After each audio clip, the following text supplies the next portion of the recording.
आमच्या प्रत्येक अडीनडीला आम्ही राजू भाऊ तुम्ही आम्हाला फोन करत राहिले, कोणत्या तुमचं दवाखान्याचं काम असो, बँकेचं काम असो, तुमचं कोणतं कधी याला आम्ही हजर राहिलो. तर एक माझं म्हणणं आहे का आता लोक तुम्ही सगळ्याला मतदान केलं, पण एक वेळेस खरंच मनोज भाऊ पवार यांना संधी द्या. आणि एक चांगला माणूस आहे, कारण की आता आपण आपल्या वाड्या वस्तीची हाल तर अजून आपल्याकडे लाईटनी बऱ्याच अडचणी अजून आपल्या वाड्या वस्तीच्या आहे. आपण बऱ्याच आमदाराला निवडून दिलं, पण कोणताच आमदार आपल्याकडे लक्ष द्यायला तयार नाही.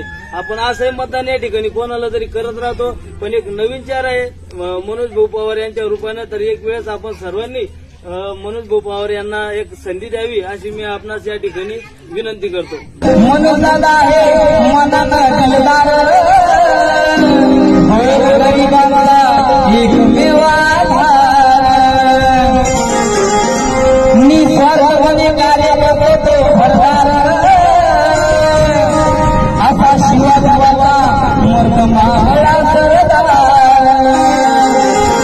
मनोज दादाच्या मनामध्ये आहे विकासाचा ध्यास, तातेराव भुजनाय यांना कार्यकर्ता लोकप्रिय नेता, लोकप्रिय नेता जनतेचा मेंबर, लोकप्रिय